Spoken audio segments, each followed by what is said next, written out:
apakah Anda pernah mengalami atau Anda pernah membaca broadcast message dari beberapa perusahaan?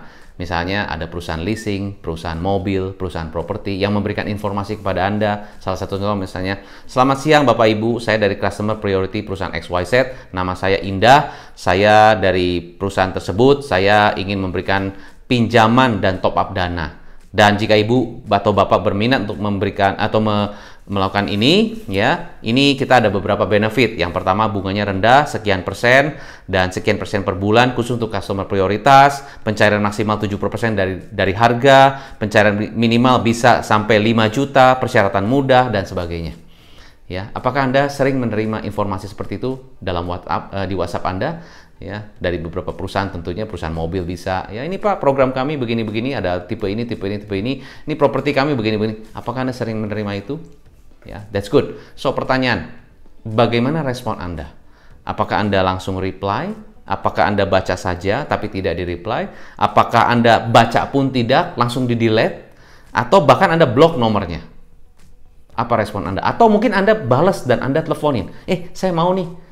Ya, bisa juga beberapa kemungkinan. Tapi statistik membuktikan bahwa dari 100 broadcast message yang disebar ke customer, ternyata statistik membuktikan hanya sekitar 0,01% yang menjawab iya dan akhirnya mereka mau ambil programnya. 0,01%. Berarti sangat sedikit sekali. Kurang dari 1% bahkan. Nah, itu bagaimana? Nah, pertanyaan, berarti kalau itu terus-terusan dilakukan, ya, dengan hasil respons yang sangat kecil, ya, pertanyaannya adalah apakah itu efektif? Kedua, kita harus invest untuk orang yang melakukan broadcast message, harus diketik message-nya, harus ditulis, ya, dan sebagainya. Mungkin memang betul kita menulisnya cuma sekali, tapi kita broadcast untuk bisa masuk ke 100 orang, 200 customer, bisa jadi. Tapi pertanyaannya adalah closing rate-nya sangat kecil, ya kan? Nah, daripada begitu, ya, sedangkan cost yang kita keluarkan mungkin kita harus bayar telesales-nya, telemarketingnya setiap bulan berapa, fixed cost, tapi closing rate-nya sangat kecil. Nah, pertanyaan, apakah kita akan teruskan seperti itu? Ya, dengan kita harus keluarkan fixed cost dan dapat hasil closing rate yang sangat kecil. Atau kita ubah caranya, instead of kita kirimin broadcast message, kita lakukan, ya, personalized talk, personalized chat dengan customer tersebut, sehingga kita bisa tahu apa yang dibutuhkan customer, apa yang mereka paling cari saat ini. Dari situ kita bisa memberikan solusi lebih baik. Jadi, kalau contoh, misalnya, kita hitung, satu hari mungkin kita bisa broadcast ke 100 orang dengan broadcast message yang sama, ya, dan dengan konten yang sama, tapi closing rate-nya cuma sekian 0,01%, ya. Tapi kalau kita misalnya melakukan personalized chat, misalnya kita mungkin satu hari ya pastinya lebih sedikit. Kalau kita broadcast kan mungkin bisa 100 orang dalam satu kali broadcast, atau mungkin bisa lebih, tergantung database Anda. Tapi kalau kita melakukan personalized chat, mungkin satu hari bisa 5 prospek atau 6 prospek. Tapi dari 5 atau 6 prospek, closing rate-nya mungkin bisa 50%. Nah, coba Anda hitung. Fixed cost yang Anda lakukan atau Anda keluarkan setiap bulan, ya, dengan memberikan, ya, tadi broadcast message dengan closing rate yang kecil, dibandingkan dengan Anda latih tim Anda, ya, untuk bisa closing lebih baik, sehingga 5 prospek dilakukan personal chat setiap hari, ya, dan 50% conversion rate, itu berapa persen, ya, peningkatan dari revenue-nya dengan waktu yang sama, dengan mungkin kita membayar tim yang sama, hanya mungkin bedanya mereka dilatih bagaimana cara closing dengan lebih baik lagi. Cuman tetap aja kalau mereka chat pun customer tidak bales, customer tidak baca, bahkan mungkin customer tidak mereply sama sekali. Nah, itu juga sering terjadi. Sama aja, coach. Jadi saya juga kasih broadcast message juga nggak dibales, saya juga personalized chat juga tidak dibales. Nah, pertanyaannya, berarti ada yang salah, right? Karena begini, seharusnya kalau orang terima pesan, ya, dan kalau memang pesan itu bagus dan memberikan benefit buat si customer, pasti dia reply. Betul nggak? Ya, sekarang Anda bayangkan aja, Anda terima WA. WA itu tujuannya apa? Kalau Anda setiap hari buka WhatsApp, apa yang Anda lihat? Ada pesan-pesan yang belum dibaca, kan Anda baca.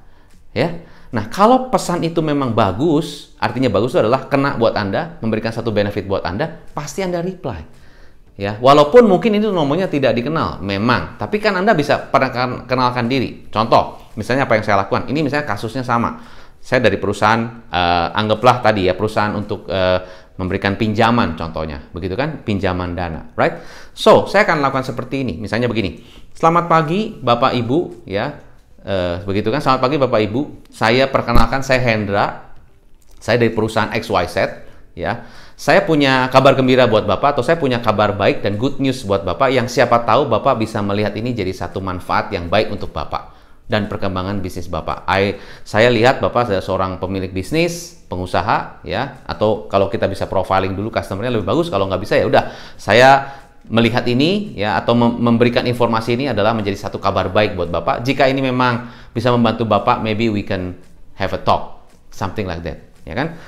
Kita akan berikan kabar baik, kita akan berikan good news untuk Bapak, sesuatu yang mungkin bisa membantu Bapak di dalam hal pengembangan bisnis Bapak. Kita tulis begitu, right?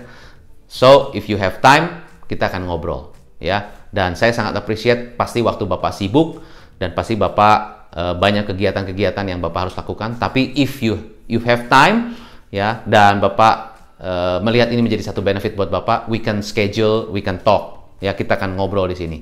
Atau kita akan atur waktu untuk balas ini atau ngobrol di sini. Bisa begitu ya. Jadi intinya adalah saya akan tanya dulu pastinya. Saya akan perkenalkan diri, saya bilang dari perusahaan apa, dan saya akan kasih tahu tujuan saya apa. Dan saya akan tanya. Jadi sekali lagi, nama saya siapa, perusahaan saya apa, ya, dan apa benefit yang saya akan berikan kepada prospek, ya. Pada saat saya pertama kali saya tidak akan langsung bombardir dengan oke, keuntungannya begini, benefitnya begini, nggak seperti itu. Saya akan tanya, Pak, saya dengan Hendra, saya dari perusahaan XYZ, Pak, saya punya kabar gembira buat Bapak, saya punya kabar baik buat Bapak, ya, good news buat Bapak, yang siapa tahu bisa membantu untuk perkembangan usaha Bapak. Ya, kalau Bapak ada waktu, mungkin saya bisa chat Bapak. Tapi kalau Bapak sibuk, it's okay, saya sangat mengerti. Titik. Lalu, tunggu sampai dia reply.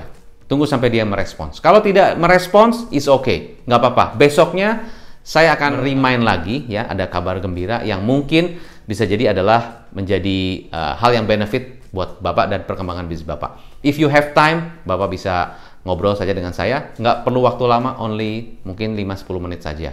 Ya, dan ini adalah website saya. Bapak kalau mau tahu, silakan bisa cek website kami di sini. Atau ini adalah profil perusahaan kita, Bapak bisa cek dulu. Udah, titik. Right? Selesai. Kalau dia masih tidak merespons, ya sudah, kita tunggu dulu 2-3 hari. Tapi intinya kita sudah berikan mereka ada insight dari tujuan kita, dari website yang kita kirimkan, ya. Ada satu hari kita kirim lagi konten. Sekali lagi konten. Konten adalah bisa jadi mungkin ya informasi, bisa jadi data statistik, bisa jadi juga, tapi tidak langsung jualan, ya, masih soft.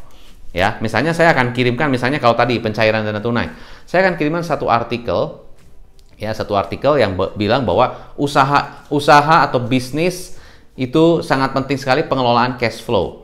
Ya, dalam pengelolaan cash flow itu paling penting kita harus bagaimana cara memanage cash flow dengan baik. Jadi ada tips bagaimana cara mengelola cash flow dengan baik dan bagaimana cara mengalokasikan dana di bisnis sehingga lebih dimaksimalkan penggunaannya. Ini adalah 5 tips untuk bagaimana cara memaksimalkan, mengalokasikan dana dengan baik. Mungkin saya akan lakukan seperti itu lebih baik. Ya, memang tidak langsung closing, setuju. Tapi kalau just in case, ya.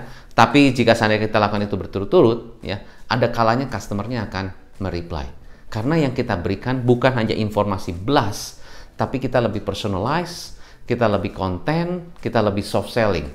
Nah, itu yang saya akan lakukan. Jadi intinya adalah saya sebagai business coach dan juga saya sebagai advisor kepada banyak perusahaan yang khususnya ingin melatih, khususnya kepada perusahaan-perusahaan yang ingin mengembangkan tim salesnya, ya, bisa di telesales, bisa di tim sales lapangan, bisa di tim untuk bisa langsung prospecting segala macam, itu juga bisa. Nah, jadi dalam hal ini saya ingin sampaikan kepada Anda bahwa adalah yang namanya kita memfollow up customer, ya, dan saya sebutnya by the way tidak follow up. Karena kalau kita bilang follow up, ya you are following up. Following up berarti adalah kita kejar customer. Ya, saya mindsetnya tidak follow up.